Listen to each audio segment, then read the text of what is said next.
Thank you very much. नमस्कार, नमस्कार बंगाल।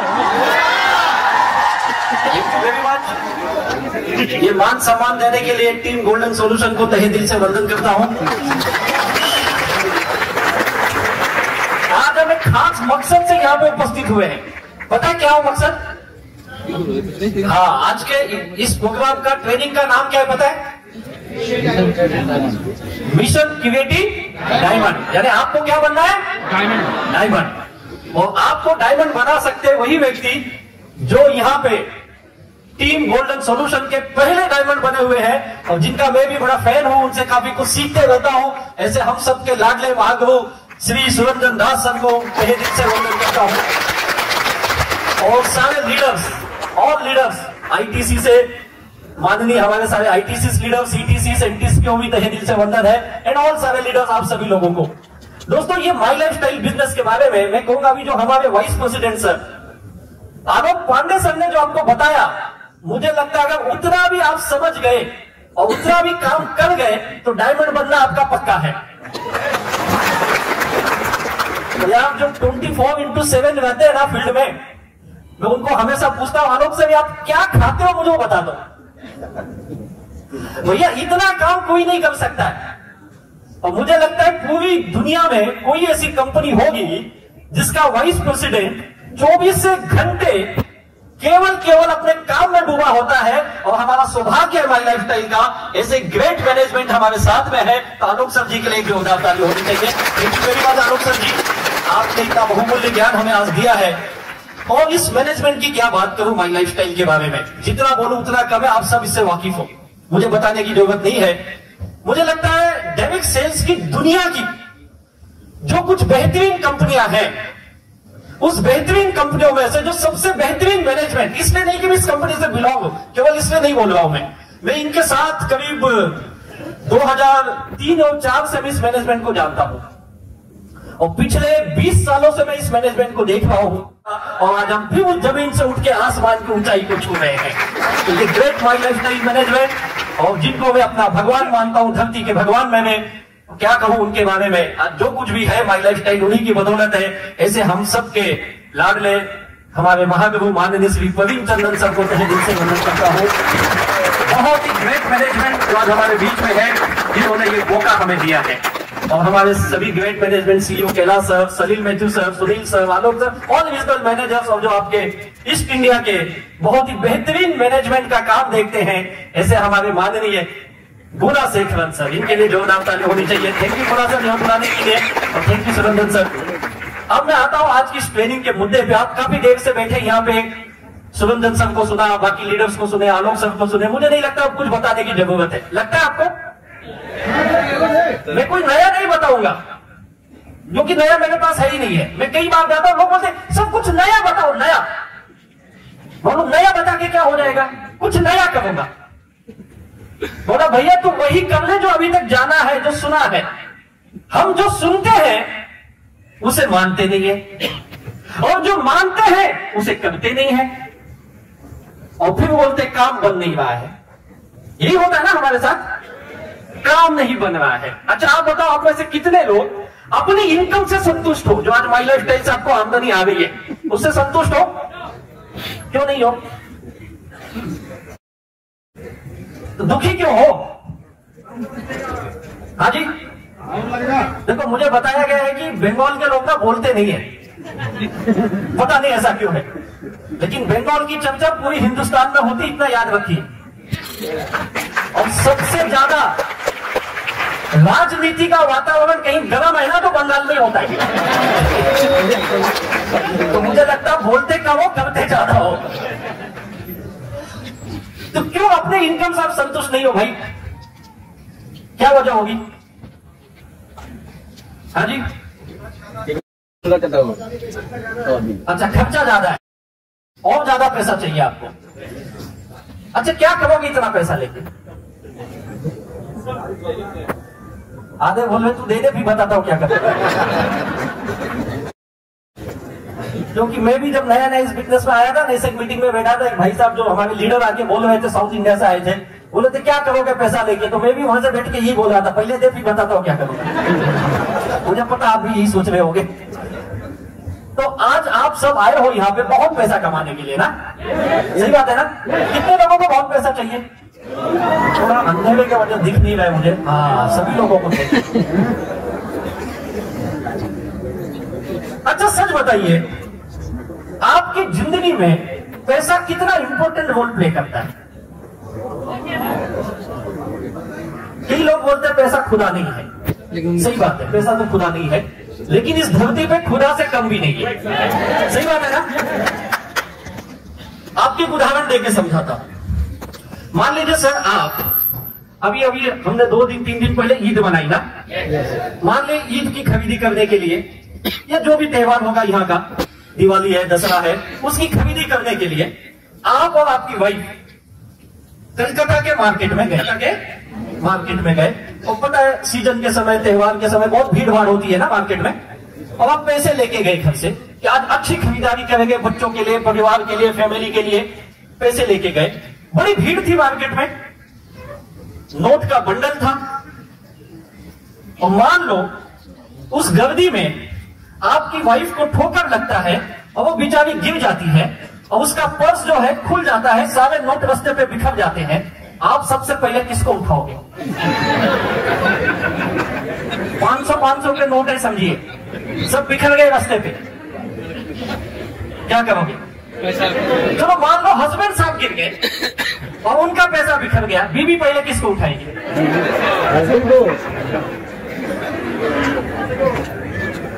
क्या लगता है भाई, क्या करोगे आप? कितने लोग बोलते हैं पहले हम पैसे को उठाएंगे?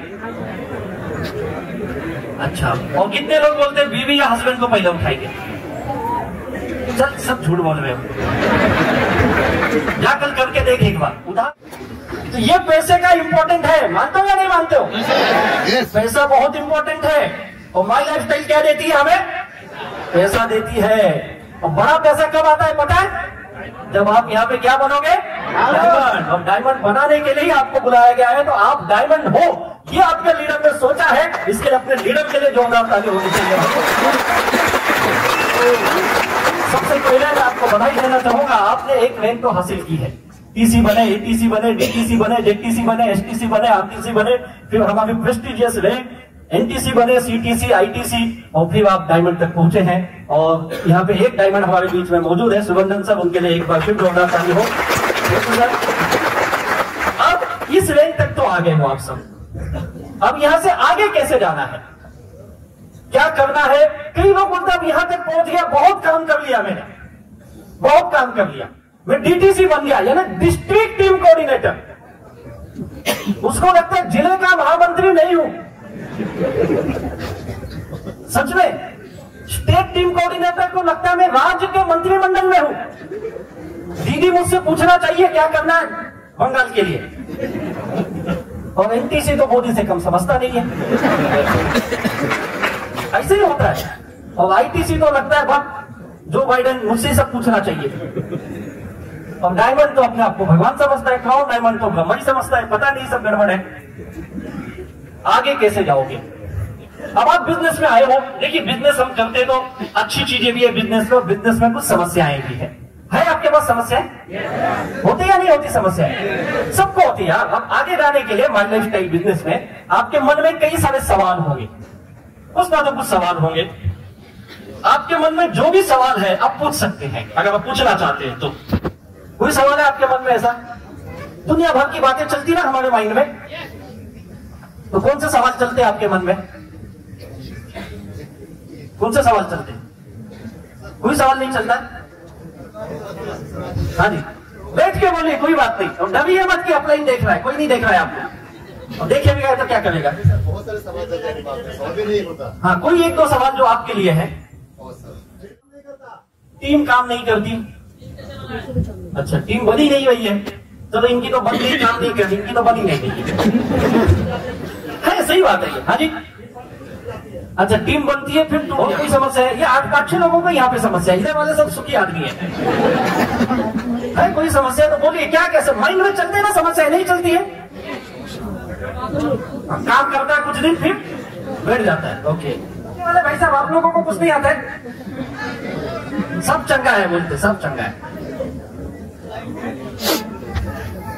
अच्छा, टीम को कैसे आगे बढ़ाए? देखिए, जब आप इस बिजनेस में आगे बढ़ते हो ना, तो 2-4 कॉमन सवाल है, कॉमन समस्या है सबके साथ है। पहली, सर मैं अकेला काम करता हूं। दूसरी, मेरी टीम मेरी बात ही नहीं सुनती है। सही बात है ना, मेरी टीम मेरी बात नहीं सुनती है। तीसरी, सर लोग मीटिंग ट्रेनिंग में आना नहीं चाहते हैं। यही है ना, और आओ भी तो पैसे लगते हैं, तो पैसा देना नहीं चाहता है।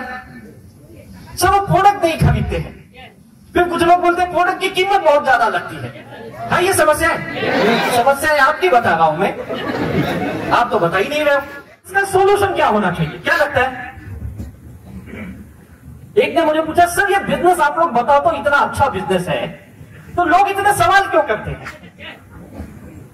सही बात है ना? आपको क्या लगता है, आप जिसके पास जाओगे वो आपसे कुछ पूछना नहीं चाहिए ना? आप गए, बिजनेस बताए, ऑन एंड ऑन है, एलिमेंट वेलनेस से ये है, ये प्रोडक्ट ले लो, ये खाने से ये बीमारी ठीक हो जाएगी, ये लेने से ये ठीक हो जाएगा, और ये बिजनेस करोगे तो इतने पैसे आएंगे, हफ्ते का 2,10,000 आएगा। यही बताते ना हम। और आपको क्या लगता है, इतना बताया नहीं कि उसने 20,000 देना चाहिए आपको? और जब उसने 2-4 सवाल पूछना चालू किया तो आपको गुस्सा आने लगता है। यही होता है ना? और एक ने तो पूछा, सर आपके माई लाइफस्टाइल बिजनेस में आने के बाद ना मेरे साथ बड़ा गड़बड़ हो गया। बोला, क्या गड़बड़ हो गया सर? जब से मैं इस धंधे में आया हूं मेरी इज्जत ही खत्म हो गई। जब तक मैं माई लाइफस्टाइल में नहीं था, मेरे गांव में, मेरे समाज में, मेरे रिश्तेदारों में मेरी रिस्पेक्ट थी, इज्जत थी। और जब से इस बिजनेस में आया हूं, अब लोग मुझसे ही भागने लगे। पहले तो एक फोन करो तो तुरंत उधर से हेलो आवाज आती थी, आजकल फोन करता तो सारा फोन ही नहीं उठाता है मेरा। कितना मुश्किल है ना? और हर आम हिंदुस्तानी आदमी ये सोचता है, भले 2 पैसा कम आएगा चलेगा, लेकिन इज्जत अपनी ज्यादा होनी चाहिए। सही बात है ना? तो आप में से कितने लोगों के पास इज्जत ज्यादा है? नहीं है? अरे पैसा भी नहीं है, इज्जत भी नहीं है, तो है क्या तेरे पास? कुछ तो होना चाहिए भाई। इज्जतदार लोग हो या नहीं हो? तो कितने इज्जतदार लोग हो? यार सब इज्जतदार लोग हैं भाई, सबकी इज्जत है। लेकिन इस समझ का फेर है, और मैं आपको बताऊंगा कैसे। ऐसे तमाम सवाल आपके मन में चलते रहते हैं। और इस बिजनेस में मैंने एक चीज देखा है, जब नए नए आदमी होते हैं तब उसके सवाल टेम्पररी रहते, कुछ नहीं रहते, उसके बाद खत्म हो जाते हैं। लेकिन जैसे जैसे आप बिजनेस में 1, 2 साल, 3 साल काम कर लेते हो, अब आपका सवाल परमानेंट बन जाता है। नए आदमी का सवाल कैसे है? टेम्पररी है, पूछा छोड़ा भूल गया। लेकिन जो 2-4 साल ये धंधे में काम कर लिए, अब उनके पास सवाल ही सवाल है। देख लो आपने भी ये लीडर लोग अच्छे से जानते होंगे सर। जो आदमी आपके बिजनेस में नया नया आता है, बड़ा मोटिवेट होता है ना, सर हम ऐसा करेंगे, वैसा करेंगे, हमें भी गाड़ी चाहिए, घर चाहिए, पैसा चाहिए, ये चाहिए, वो चाहिए। और पुराना आदमी जो 2-4 साल से काम कर रहा हो, क्या बात करता है? कैसे होगा, इतनी मीटिंग में आया, अब कोई आता नहीं है। ऐसा दुखी लगता है ना कि पूरे ब्रह्मांड का दुखी आदमी अपने ही डाउन लाइन में बैठा है। होता है या नहीं होता है? और अभी आलोक सर ने कहा टीसी और एसटीसी ये 2 महाभयंकर बैंक है, सच बताता हूं, तो उनसे बात से पूरी तरह सहमत है। सबसे ज्यादा दुखी ये बीच के लीडर होते हैं। इनको कुछ भी बोलो पहले अपोज करेंगे। ये ट्रेनिंग में आना, अरे अभी तो हुई थी 2 महीने ट्रेनिंग, ये काम कर रहे, अरे अभी तो किए थे, गोवा चलना, अभी तो मैं जाके आया गोवा। हर चीज में ये क्या पूछेगा? सवाल। अब इसके माइंड में केवल सवाल चलता है, इसके सपने, ड्रीम, गोल सब खत्म हो गए। क्या चलता है? सवाल। और इसीलिए हम कहीं ना कहीं फंस जाते हैं। इन सवालों से बाहर कैसे आए माई लाइफस्टाइल में, ये आपको समझना पड़ेगा। और माई लाइफस्टाइल एक अपॉर्चुनिटी है पैसे कमाने का, बिजनेस करने का। सही बात है ना? और पैसे कमाने के और भी अपॉर्चुनिटीज है मार्केट में, है या नहीं है? एक आम आदमी कौन सी अपॉर्चुनिटी ज्यादा चूज करता है, या किसके पीछे ज्यादा भागता है? जॉब के लिए ना। हर माँ बाप क्या बोलता है अपने बच्चों को? अच्छी पढ़ाई लिखाई कर, अच्छा जॉब कर। बिजनेस तो बहुत कम लोग करते हैं हमारे देश में। कभी मैंने एक स्टडी पढ़ी जिसमें यह था, अगर अमेरिका में 10 स्टूडेंट मान लो ग्रेजुएट पास करते हैं, ग्रेजुएशन कंप्लीट करते हैं, उस 10 में से 6 या 7 अपना कुछ बिजनेस जिसे स्टार्टअप बोलते हैं, स्टार्टअप करने के बारे में सोचते हैं, 3 या 4 नौकरी करने के बारे में सोचते हैं। और हिंदुस्तान में अगर 10 ग्रेजुएट पास होते हैं तो 8 या 9 नौकरी करने के बारे में सोचते हैं, 1 या 2 आदमी अपना बिजनेस है स्टार्टअप का सोचता है। कितना डिफरेंस है ना। इसीलिए देख लो, जितने भी नए स्टार्टअप एक बड़े बिजनेस के रूप में बनते हैं, ये हिंदुस्तान से एक भी नहीं है। आज टेक्नोलॉजी का जमाना है। टेक्नोलॉजी में जितनी भी कंपनियां देखोगे आप, ये कहां बनी है? गूगल कहां की है? फेसबुक कहां की है? व्हाट्सएप कहां से बना? हमारे देश के लोग इतने काबिल हैं, उस कंपनियों में जाके टॉप पोस्ट पे जाते हैं, जॉब में टॉप पोस्ट पे हैं, लेकिन खुद का नया स्टार्टअप करने में बहुत पीछे हैं। आप एप्पल ले लो, एक प्रोडक्ट के ऊपर दुनिया की सबसे बड़ी टर्नओवर करने वाली कंपनी है। अमेजॉन को ले लो, एक व्यक्ति आता है, एक ऐसा प्लेटफॉर्म देता है कि पूरी दुनिया में छा जाता है। लेकिन हमारी सोच बचपन से ऐसी बनी है कि हमें क्या करना है? जॉब। और ये सिचुएशन है। आज आप देख लीजिए, दुनिया के जितने भी हम अरबोपति लोग हैं, यानी रिचेस्ट मैन जो भी है, ये फर्स्ट जनरेशन के लोग हैं और इन्होंने कुछ नया किया अपनी जिंदगी में। लेकिन हम ये इन्वायरमेंट की माहौल बना ही नहीं पा रहे अपने देश में, क्योंकि हमारे घर का माहौल ही कुछ ऐसा है। बचपन से वही देखा, अपने रिश्तेदारों को, अपने आस पड़ोस के लोगों को, अपने घर में, अपने आसपास यही देखा, सब पढ़ रहे नौकरी के लिए, पढ़ रहे नौकरी के लिए। और इस नौकरी की सिचुएशन में आपको बता देता हूं क्या है। आज की करंट सिनारियो को देखते हैं हम। हमारे देश में हर साल करीब करीब 15 लाख इंजीनियर्स बनते हैं जो बीटेक बी करके निकल। यहां पे कितने बी बीटेक किए हैं? ये आपके घर का सदस्य कोई बी बीटेक है? पढ़ते नहीं क्या? अच्छा है, काफी लोगों के घर में है। अब इस 15 लाख में से 50% लोगों को जॉब नहीं मिलती है, बेरोजगार रह जाते हैं, उन्हें प्लेसमेंट ही नहीं मिलती है। और आप जाइए बड़े बड़े सिटीज में जाइए, मैं जहां रहता हूं मुंबई के पास, पुणे करके बहुत बड़ा आईटी हब है। हमारे कई लीडर जो आईटीसी हैं, आज प्रवीण काले, संतोष भसे, तो आईटी में जॉब कर रहे थे। बोले सर हम बीटेक करके 15,000 की नौकरी में थे और आज यहां हफ्ते का 2,10,000 ले रहे। ये सिचुएशन है इंजीनियर्स की। आधे इंजीनियर्स बेरोजगार है। नीट की एग्जाम देते हैं जहां पे डॉक्टर्स 1,70,500 सीट है।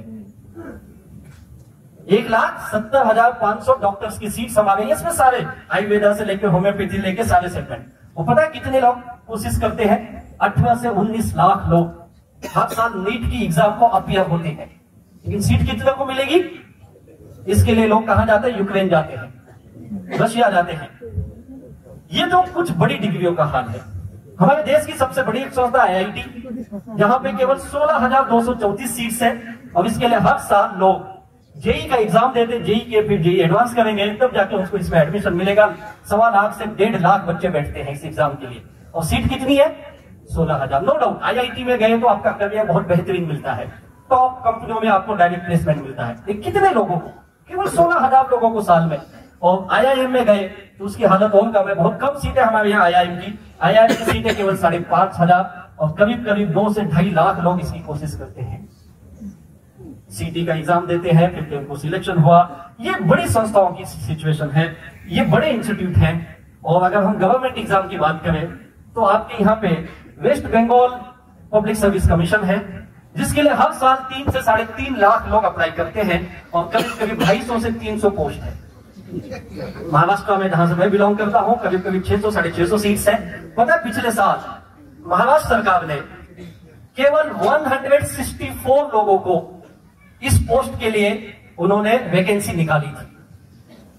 जो टॉप के ब्यूरोक्रेट हैं राज्यों के, केवल 164।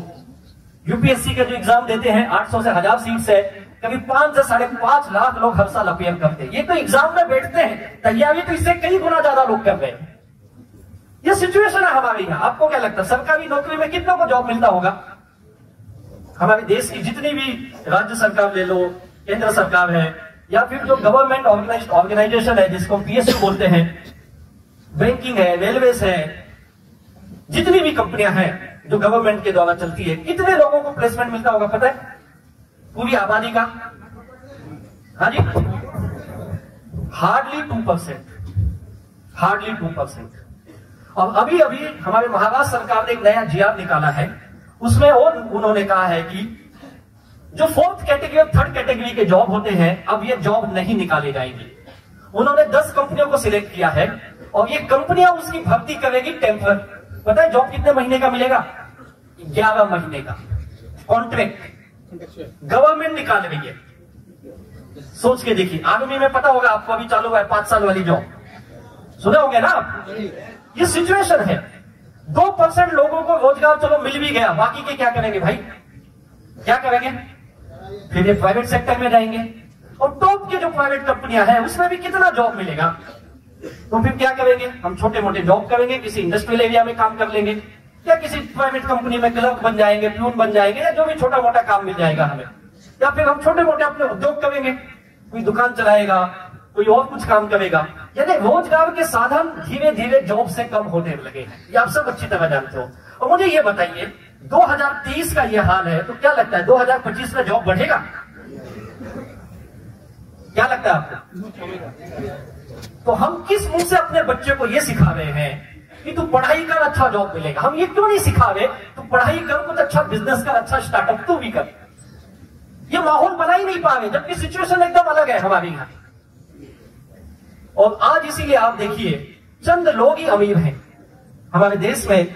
अब एक लेटेस्ट रिसर्च आई जिसमें यह कहा गया, देश का तकरीबन 74% का जो वेल्थ है, पैसा है, ये केवल 2 या 3% लोगों के पास है।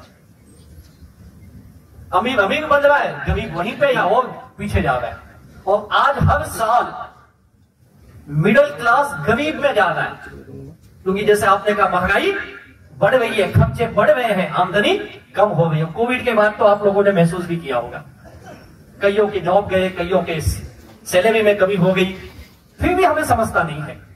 ये सिचुएशन के बीच में ये कई सारे ऐसे न्यूज आप भी पढ़ते होंगे, हमारे यहाँ एम्प्लॉयमेंट की सिचुएशन क्या हो गई, कई सारे नोटबंदी हुई, जीएसटी हुई, हर जगह ये सिचुएशन आई, जॉब की कमी होने लगी है, होनी है। हमेशा आप न्यूज में पढ़ते हो, देखते हो, आपको ये सब पता है, लेकिन आप ये समझ ही नहीं पाते हो। सीएमआई का रिपोर्ट है, अर्बन जॉबलेस करीब 31% है, रूरल में 20% अनएम्प्लॉयड है। एक न्यूज ऐसे आपने पढ़े होंगे, तो दिल्ली गवर्नमेंट ने निकाला था दिल्ली पुलिस के लिए।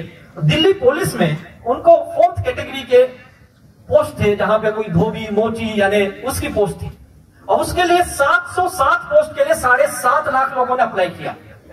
और कई सारे पोस्ट ग्रेजुएट है, कई सारे पीएचडी किए हुए, डॉक्टरेट किए हुए लोगों ने उसके लिए अप्लाई किया। ये तो हमारे यहाँ की सिचुएशन है, ये आप सब जानते हो, लेकिन हमें समझता नहीं है। सबसे ज्यादा बेरोजगारी इस वक्त चल रही है, एक डाटा रिपोर्ट करती है, करीब करीब 7.6% लोग बेरोजगार हैं इस वक्त। और ये अगर राज्यों की बात करें तो हरियाणा हाईएस्ट है, जहां पे हर चौथा युवक बेरोजगार है, हर चौथा युवक। वेस्ट बंगाल की बात करें तो 7% लोग बेरोजगार हैं। ये सिचुएशन पूरे हिंदुस्तान में चल रही है कि 7-7.5% की बेरोजगारी है। अभी करंट सिनारियो आपने देखा, अब आपको सोचना है मेरी लाइफ मुझे कैसे जीना है, जॉब के साथ जीना है या मार्केट में जो लोग जद्दोजहद कर रहे हैं, मुश्किल भरी लाइफ जी रहे वैसे करनी है, ये आपको सोचना है। इस करंट सिनारियो को देखने के बाद आपको अपना माइंडसेट बदलने की बहुत जरूरत है। आज आप देख लीजिए, जितने भी अमीर लोग बने हैं, ये सब लोगों ने कुछ नए ढंग से सोचा है। अब तो नया जमाना आ गया भैया, चैट जीपीटी आ रही है, एआई का जमाना आने वाला है, बहुत दुनिया बदलने वाली है आने वाले 10-20 सालों के अंदर।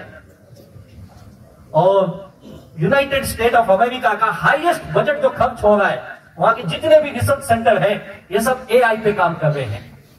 पूरी दुनिया आने वाले 10-20 साल में बहुत बड़ा चेंज दिखेगा। अगर आप इस दुनिया के साथ नहीं बदल सकते हो तो आप अपनी जिंदगी में आगे नहीं जाओगे, पीछे ही जाओगे। तो आज आपको सोचना, अपने माइंडसेट को बदलिए। और आज एक मौका आपके सामने है जिसके साथ आप जुड़े हो, इसका नाम है माई लाइफ। इस अपॉर्चुनिटी को आप समझिए, ये है क्या, हम इसे समझ ही नहीं पा रहे। आज भी हमें लगता है ये कुछ माल बेचने वाले लोगों का काम है, ये कुछ मेंबर बनाने वालों का काम है, ये तो चेन बनाना है, ये तो लोगों को पकड़ना है, उसी पे अटके हम लोग। ये समझ ही नहीं पा रहे, ये नए जमाने का एक नया मार्केटिंग सिस्टम है। आज भी हम इसे उसी निगाह से देखते हैं। आप लोग तो इसके साथ जुड़े हो, कईयों को अच्छा इनकम भी आया है और कईयों को आपने कमाते हुए देखा भी है। देखा है ना लोगों की जिंदगी बदलते हुए। कितने लोग हैं ऐसे लोगों को जानते हैं, सर इसको मैं 5 साल 8 साल पहले देखा था, ये कुछ नहीं था, और ये 5 साल 8 साल में इसकी पूरी दुनिया बदल गई। देखो माई लाइफ स्टाइल में जिनको आप जानते हो, आपके लीडर को या आपके जो भी कलीग्स है, देखो ना उनकी लाइफ में तब्दीली हुई या नहीं हुई है। अगर इनकी लाइफ में तब्दीली हुई है तो हम सबकी लाइफ में हो सकती है। फर्क क्या है, क्यों ये लोग अपनी जिंदगी बदल लिए और इतनी बड़ी कामयाबी पा गए और हम नहीं कर पाए, क्या वजह है? ये जानने से पहले आप ये देखिए मार्केट है क्या। ये आज डायरेक्ट सेलिंग बताने की जरूरत नहीं है, हम सब लोग अच्छे से जानते हैं। आज तो सोशल मीडिया का जमाना है, यूट्यूब पे चले जाइए, सोशल मीडिया पे चले जाइए, दुनिया भर की जानकारी है वहां पे।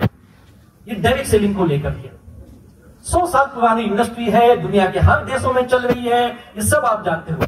आज तो एकेडमिक लेवल पे पढ़ाया जा रहा है डायरेक्ट सेल्स को, इसको लेके अभी डिग्री मिलने लगी है लोगों को। आज जिस इंडस्ट्री को 10-20 साल पहले लोग शक की निगाह से देखते थे, उस इंडस्ट्री में आज डिग्री मिल रही है।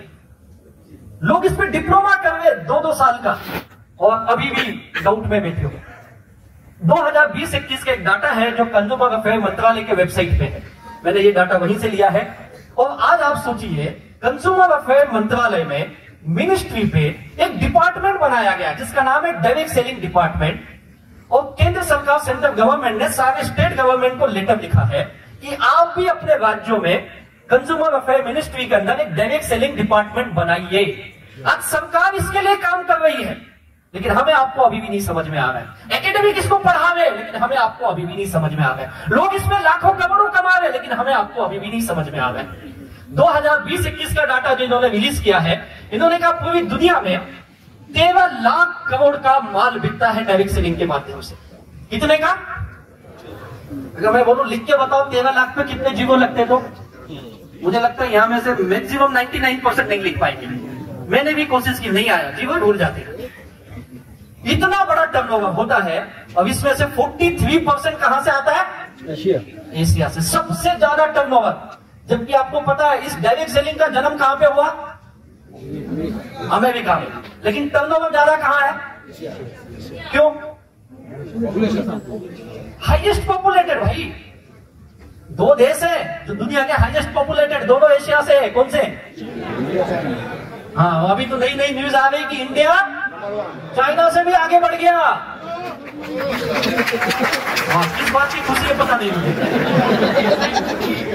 लेकिन ये लॉकडाउन के वजह से हुआ, ये भी बता देता, नहीं तभी और 2-4-6 साल लगती थी। हाईएस्ट टर्नओवर एशिया देती है, 34% अमेरिका से आता है, यूरोप से आता है 20%, अफ्रीका से आता है 3%। ये 13 लाख करोड़ का टर्नओवर करने वाले कुछ कॉन्टिनेंटल से। इंडिया दुनिया के टॉप 10 में भी नहीं है, जबकि पॉपुलेशन में कहा है हम 1 के आसपास पहुंच गए हैं, और डायरेक्ट सेलिंग में टॉप 10 में भी नहीं है। हम 12वें पायदान पे खड़े, 12 नंबर पे। हमसे बहुत छोटा देश मलेशिया, मेरे ख्याल से जितनी बंगाल की आबादी है उससे भी कम होगी, ये हमसे बहुत आगे है। अगर इतना बड़ा टर्नओवर दुनिया में हो सकता है तो हमारे यहां क्यों नहीं हो सकता है? हिंदुस्तान की बात करूं तो हिंदुस्तान में 2020-21 में ये 18,000 करोड़ का बिजनेस कर चुकी है। अभी जो लेटेस्ट डाटा बता रहा है ये बोल रहा है 23,000 करोड़ तक पहुंच चुके हैं। आज हिंदुस्तान में डायरेक्ट सेलिंग कितना बिजनेस कर रही है? तकरीबन 23,000 करोड़। ये तो 2-3 साल पुराना रिपोर्ट है। 23,000 करोड़ की इंडस्ट्री में आप बैठे हो, इतना ऑलरेडी आज हो रहा है, लेकिन आपको पता ही नहीं इसकी पावर क्या है, आप समझ ही नहीं पा रहे। और इसके अंदर सबसे ज्यादा अगर राज्यों के हिसाब से देखें, सबसे ज्यादा टर्नओवर कर रही है आमचा महाराष्ट्र, और दूसरे नंबर पे है आप लोग बंगाल। हाईएस्ट टर्नओवर है बंगाल का, ये मैं नहीं बता रहा हूं, भारत सरकार की रिपोर्ट बता रही है। और तीसरे नंबर पे आपसे लगा हुआ स्टेट है उत्तर प्रदेश और बिहार, चौथे नंबर पे है। 5वें नंबर पे उड़ीसा है। सोच के देखिए, ये राज्यों के हिसाब से जो 18,000 करोड़ का टर्नओवर होता है, इतना बड़ा बिजनेस जो भारत सरकार इसकी डाटा रिलीज करती है, और हमें अभी भी लगता है ये बिजनेस मेरे लिए है या नहीं है। क्या सच में मेरा भविष्य बनेगा, क्या करियर बनेगा? आप अभी भी क्या हो, कंफ्यूज हो। अब इतनी बड़ी इंडस्ट्री में आपको यहां पे किसने बुलाया गया है? तू भी डायमंड बन सकता है। आधे लोग खुद ही हंस रहे हैं, मैं बनूंगा क्या? भैया 23,000 करोड़ तक इंडस्ट्री पहुंच चुकी हिंदुस्तान में, और मुझे लगता है आने वाले 4 से 5 साल में या ज्यादा 2030 तक ये दुनिया की टॉप 5 देशों में हिंदुस्तान का टर्नओवर दिखेगा आपको। दुनिया के टॉप 5 में बहुत जल्द दिखेगा। आप सोचते रहेंगे लेकिन लोग पैसे कमाते रहेंगे। आपको क्या करना है? केवल सोचना है या पैसे कमाने हैं? कितने लोगों को सोचना है अभी भी? वैसे भी आप टीसी अवार्ड लीडर हो तो बहुत सोच लिए भाई। अब कितने लोगों को कमाना है? पक्का डायमंड बनना है तो एक चीज आपसे कर लीजिए, सोचना बंद। अब आपसे केवल काम करेंगे, किसके लिए? डायमंड बनने के लिए। करोगे? आज से सवाल बंद, कोई सवाल दिमाग में मत आने दो। होता क्या पता है, आपके मन में शायद 1-2 सवाल ही होंगे, लेकिन लोग आपके मन में सवाल डालते हैं। कई लोगों के घर वाले, क्या हुआ तेरा 2 साल में, कुछ तो नहीं आया क्या? माई लाइफस्टाइल करता है। हम दुखी हो जाते हैं। कोई दोस्त मिलता है आपको, अरे क्या चल रहा है तेरा? आप उसको पूछते तेरा क्या चल रहा है? अच्छा जॉब पे हो यार, अच्छा चल रहा है, 40-50 हजार आ रहे। आप दुखी होते हैं, यार जॉब पे 40-50 हजार कमा रहे हैं और मैं यहाँ पे 20-25 हजार कमा रहा हूं। आप दुखी हो गए उसको देख के। घर वाले दुखी करते हैं, दोस्त दुखी करते हैं, टीम के लीडर्स भी दुखी करते हैं। आप इनकी बातों में आके दुखी मत होइए। अगर आप सच में डायमंड बनना चाहते हैं तो हमेशा बोलता हूं, डायमंड बनने का एक प्रोसेस है, ये समय लेना। कम से कम 6-7 साल, ज्यादा से ज्यादा 8 से 10 साल। कितने लोग देने के लिए तैयार हैं? सब? ये गड़बड़ी इधर ही हाँ बोलते, बाहर जाके क्या हो जाता है? क्या होता है सर इनको? हाँ समझ सकते, बाहर जाके कहां चले जाते हैं? डाउन हो जाता है। यहाँ सब हाँ बोलोगे, हाँ हाँ हाँ हाँ सब करूंगा मैं। अगर सच में इतना साल आप बिना सवालों के काम कर लिए, सवाल दुनिया के होंगे, मेरे पास नहीं है, बस ये सोच बनाओ। सवाल किसको है? दुनिया को है, मेरे पास नहीं है। तो पक्का बोल देता हूं, ये मिशन आपका सक्सेसफुल होगा। पूरे हिंदुस्तान में सबसे डायमंड कहीं बनेंगे तो टीम गोल्डन सॉल्यूशन में बनेंगे। तैयार हो ये वादा करने के लिए? पक्का? अच्छा डायमंड क्यों बनना है? क्या मिलता है डायमंड को? डायमंड यानी क्या क्या मिलता है? अच्छी हेल्थ, सेहत। तो वैसे भी माई लाइफस्टाइल में सबको मिलता है। प्रोडक्ट खाओ, हेल्थ अच्छी बनेगी, है या नहीं है? अच्छा कितने लोगों को हमारे प्रोडक्ट का रिजल्ट आया है, या जिसको दिया उसको रिजल्ट आया है? अबे यार सबको आया यार, तो जोरदार ताली होनी चाहिए हमें ग्रेट साइंस के लिए यार। Mister K Rajesh sir, doctor D Narayan, doctor Gavandan, doctor Patankar, doctor Sharma, सभी लोगों को तहे दिल से वंदन है। क्या प्रोडक्ट बनाया यार? सर बताओ, घर घर में इसकी जरूरत है या नहीं है? तो हेल्थ अच्छा बनेगा, डायमंड बनो तो भी, नहीं बनो प्रोडक्ट खाओ तो। लेकिन 2 चीज मिलेगी यहां से आपको, पहली हेल्थ, दूसरी वेल्थ। डायमंड का मतलब क्या? अच्छा हेल्थ, अच्छा वेल्थ।